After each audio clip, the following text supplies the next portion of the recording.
भी इस रणनीति की जरूरत क्यों पड़ी? ये एक सही प्रश्न है। उसके बाद शिक्षा को उन्होंने जोर देने के लिए बात कही है रणनीति के अंतर्गत। भारती जी का एक व्यू आया है इस रणनीति के अंतर्गत कि हमारी महिलाओं की आबादी 50% है, तो उनका प्रतिनिधित्व हमारे संगठन में दिखना चाहिए, होना चाहिए। अजय कुमार माझी जी ने अपनी रणनीति के अंतर्गत पॉइंट्स दिए हैं जिनमें जमीनी स्तर पर और तन मन धन से कार्य होने चाहिए। इसी तरह से कामता प्रजापति जी ने अपना व्यू दिया है कि गांव-गांव केडर होने चाहिए, मीटिंग लगनी चाहिए, और ये कमी जो रणनीति बनाने का जो उद्देश्य है, तो उसमें कमी कहाँ रह गई है हमारे संगठन में, ये उनका व्यू है। तिलक सिंह जी ने कहा है कि जो उन्होंने भी प्रश्न उठाया है कि ये जो सुधारात्मक रणनीति की हमको आवश्यकता आज क्यों पड़ी है, तो ये सभी के जो विचार है। इसी तरह से इसी कड़ी में मूल निवासी प्रमोद वर्मा जी ने व्यवस्था परिवर्तन के लिए जो रणनीति है, वो चूंकि समय परिवर्तनशील है और इसमें समय के साथ साथ नई नई चुनौतियां हमारे सामने आ रही है, ये एक बात रखी। इसके बाद जो है तेज प्रताप जी ने रखा है अपना व्यू, जिसमें वार्ड क्रांति, ग्राम क्रांति और महिलाओं का 50% प्रतिनिधित्व। तो ये जो विचार है जिन्हें कि मैंने नोट डाउन किया है, तो मैं ये बतलाना चाहूंगी कि हमारे बामसेफ संगठन सेंट्रल लेवल की जो एग्जीक्यूटिव बॉडी है, उसने ये एक ड्राफ्ट तैयार किया है जिसमें लिखा हुआ है overall improvemental strategies of Phule Ambedkarite movement. तो इस ड्राफ्ट को बनाने के लिए लगभग 22 दिन लगे और इसके जो चेयरमैन हैं वो हमारे वर्तमान प्रेसिडेंट एन गंगाधर जी, और उनके साथ जो टीम मेंबर्स थे उनमें माननीय नितिन गानोरकर, माननीय RL ध्रुव।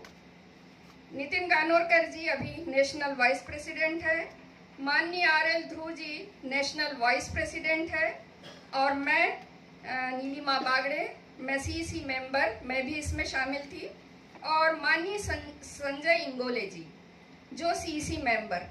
तो ये 5 मेंबर्स की कमेटी बनी थी और हम लोगों ने 22 दिन तक 2.5 घंटे बैठ करके इस स्ट्रेटेजी पर जो है काम किया, और उसके आधार पर जो तथागत बुद्ध की जो आर्य अष्टांगिक मार्ग है उसको पॉइंट में रखते हुए एक 8 पॉइंट की एक स्ट्रेटेजी तैयार की। तो उस स्ट्रेटेजी को बताने के पहले मैं बाबा साहब का जो राइटिंग एंड स्पीचेस का वॉल्यूम नंबर 1 है, जिसके पेज नंबर 212 और 213 में उन्होंने संगठन के लिए या किसी संस्था के लिए 3 कोटेशंस दिए हैं। उनका पहला कोटेशन है, there comes a time in every sect, in every party, in every organization और in every institution when it stops growing, its arteries harden, its young men see no vision, its old men dream no dreams, it lives on the past and desperately tries to perpetuate the past। ये एक दार्शनिक है tier, इनका ये coat बाबा साहब ने दिया है। इसका मतलब है कि किसी भी संगठन, समाज या पार्टी में एक समय समय ऐसा आता है जब वह विकास करना बंद कर देता है, उसकी धमनियां सख्त हो जाती है, उसके युवाओं के पास कोई दृष्टिकोण नहीं होता है और उसके अनुभवी जो बुजुर्ग हैं उनके पास भविष्य की कोई रूपरेखा नहीं होती है। वह अपने पूर्वाग्रह से ग्रसित होता है। ये एक कोट बाबा साहब ने किया है। इसी तरह से दूसरा जो कोटेशन है, there comes a situation of destruction and the possibilities of the destruction are always present whenever there is a crisis in every society, in every organization or any institution. The old ways, old thoughts and old habits fail to lift the society and lead it on. Unless new ones are found, there is no possibilities of survival. इसका मतलब जब किसी भी संगठन, समाज या संस्था पर संकट आता है तो उसके विनाश की संभावनाएं प्रबल हो जाती है। उस वक्त पुराने मार्ग, पुराने विचार और पुरानी जो आदतें हैं वो समाज को नेतृत्व देने और ऊपर उठाने में असमर्थ होते हैं। नए मार्ग की खोज द्वारा ही अपने अस्तित्व को बचाने में कारगर हो सकता है।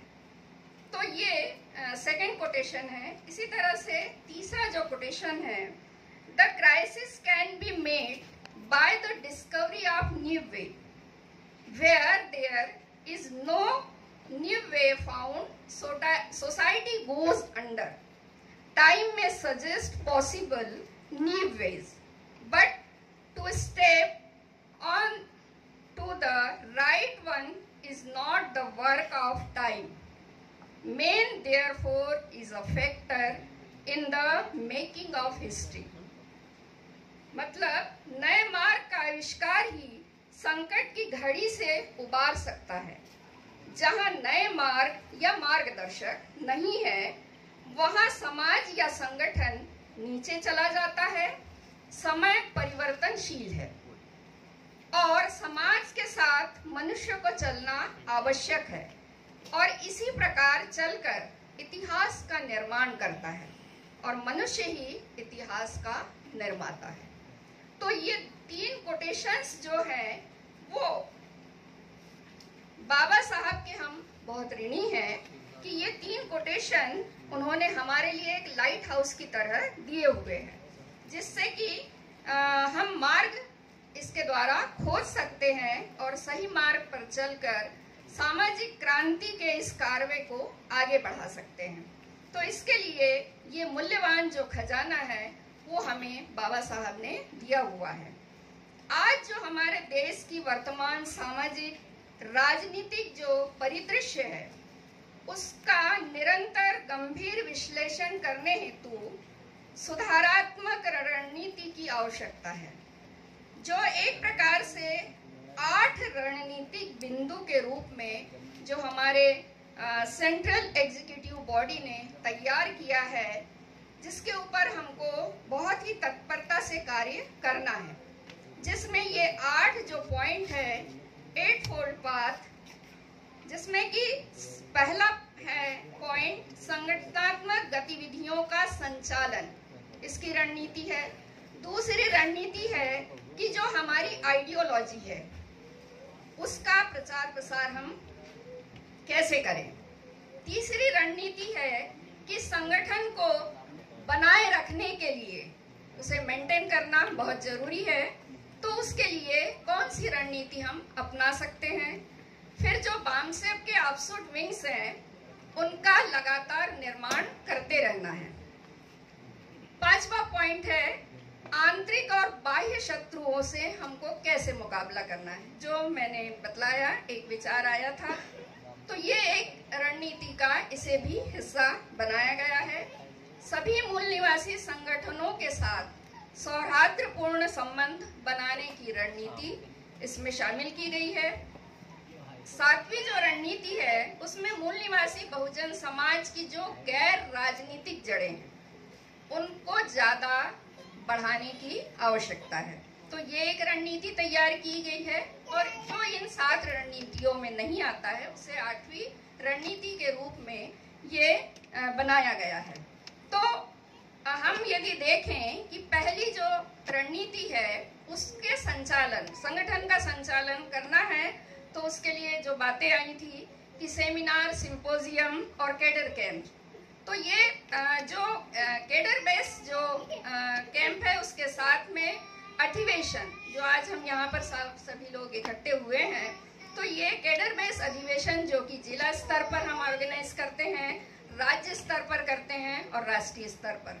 तो ये जो है ये स्ट्रेटेजी का हिस्सा है हमारे संगठन की। इसी तरह से ऑफशूट विंग्स को भी हमने अधिकार दिए हुए हैं, क्योंकि हम अधिकारी कर्मचारी जो सर्विस कंडक्ट रूल से बंधे हैं, तो हम आंदोलन नहीं कर सकते हैं। तो इसके लिए हमने ऑफशूट विंग को जो है ये रणनीति के तहत कार्यभार सौंपा है, जिसमें वो आंदोलन की गतिविधियों को वो संचालित कर सकता है। इसमें जो मास है उसको मोटिवेट करना है, इसके लिए कार्यक्रम लगाने की रणनीति बनाई है। साथ ही जो मूल्यवासी मेले है जिसका आयोजन हम इस सभागार में बैठ के करते हैं, तो वो वैसा जो आयोजन है उसकी जगह जहाँ पर फील्ड में जाकर के वो एक्चुअल मेले के रूप में ही ये होना चाहिए। फिर हमारे जो महापुरुष है उनकी जयंती कार्यक्रम सेलिब्रेट होने चाहिए। सामाजिक सांस्कृतिक उत्सव जो सेलिब्रेट होते हैं उसके लिए कैलेंडर बनाया जा रहा है रिसर्च विंग के द्वारा। तो वो कैलेंडर जिसमें कि हमारे सभी जो त्योहार वगैरह है जो सिर्फ मूल निवासी बहुजन ही सेलिब्रेट करता है, जिसमें हमारे दुश्मन इन्वॉल्व ना हो या ब्राह्मण का जो भाग है वो उसमें इन्वॉल्व नहीं होना चाहिए।